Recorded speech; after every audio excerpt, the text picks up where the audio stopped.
দক্ষিণ কামৰূপত অব্যাহত বালিৰ ৰমৰমীয়া বেহা লোহাৰঘাট বনাঞ্চলিক কাৰ্যালয়ৰ বিষয়া নয়নজ্যোতি দাস ৰক্ষকৰ নামত হৈছে ভক্ষক। পশ্চিম কামৰূপ বন সংমণ্ডলৰ অন্তৰ্গত লোহাৰঘাট বনাঞ্চলিক কাৰ্যালয়ৰ সন্মুখেৰে অহৰহ গতিত চলাচল অবৈধ বালি ভৰ্তি ট্ৰাক ডাম্পাৰ। বন বিভাগৰ নাকৰ তলতেই চলিছে বালিৰ সিন্ডিকেট ৰাজ। মৌন লোহাৰঘাট বনাঞ্চলিক কাৰ্যালয়ৰ বিষয়া নয়নজ্যোতি দাস বালি মাফিয়াৰ পকেটত নেকি লোহাৰঘাট বনাঞ্চলিক কাৰ্যালয়ৰ বিষয়া নয়নজ্যোতি দাস। কাৰ আশীৰ্বাদ লৈ লোহাৰঘাট বনাঞ্চলিক কাৰ্যালয়ৰ বিষয়া নয়নজ্যোতি দাসে চলাই আছে বালিৰ সিন্ডিকেট ৰাজ। এয়া চাওক, লোহাৰঘাটৰ পৰা বৰিশাতকৈ চলিছে অহৰহ অবৈধ বালিৰ গাড়ীৰ দৌৰাত্মক। ইয়াৰ সমান্তৰালকৈ লোহাৰঘাট বনাঞ্চলিক কাৰ্যালয়ৰ সন্মুখেৰে চলিছে মাটি ভৰ্তি ডাম্পাৰৰ দৌৰাত্মক। বন বিষয়াই হেনো মাছ নহয় জিজি বুলিহে খায়। বন মন্ত্ৰী চন্দ্ৰমোহন পাটোৱাৰীকো কেৰেপ নকৰে নয়নজ্যোতি দাসে। অনাগত দিনতো এই সন্দৰ্ভত আমাৰ প্ৰতিবেদন অব্যাহত থাকিব। মানে আৰু তোমালোকৰ এটা ফৰেষ্ট লোহাৰঘাটক মানে আৰু ক'ত দিব লাগে পইচা? ক'ত কোন ফৰেষ্টাৰে পইচা লয়? আৰু ফৰেষ্টৰ নলয় হাচঙিলে না হাচন মানে ইয়াৰ পৰা যে যাবা তোমালোকে ক'ত যাবা এতিয়া? গুৱাহাটীৰ কোন জাগাত কোন জাগাত তোমালোকৰ পইচা দিয়া?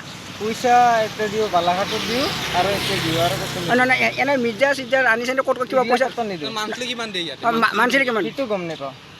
এতিয়া মান্থলি এতিয়া কিমান দিছে? এতিয়া 400 টকা পাৰ ডে 400 টকা দিব লাগে নেকি তাকে প্ৰতি?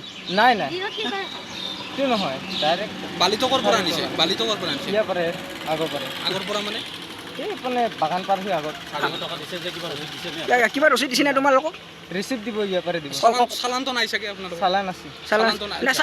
পইচা কিয় দিলে? নাজানো শুনা যদি চালনে আছে তোমালোকৰ বালিৰ গাড়ীখনৰ মানে ইয়াতে ফৰেষ্টে কিবা পইচা লৈছে?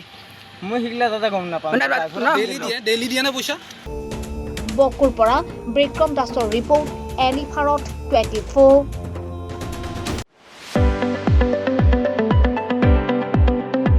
ৰঙাপাৰাবাসীৰ বাবে সুখবৰ।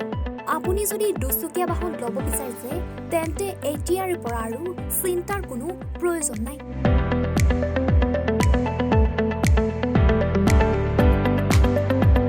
আপুনিও আহিব পাৰে ডিবিপি এছ'চিয়েটলৈ, বাজাজ টু হুইলাৰ ডিলাৰ।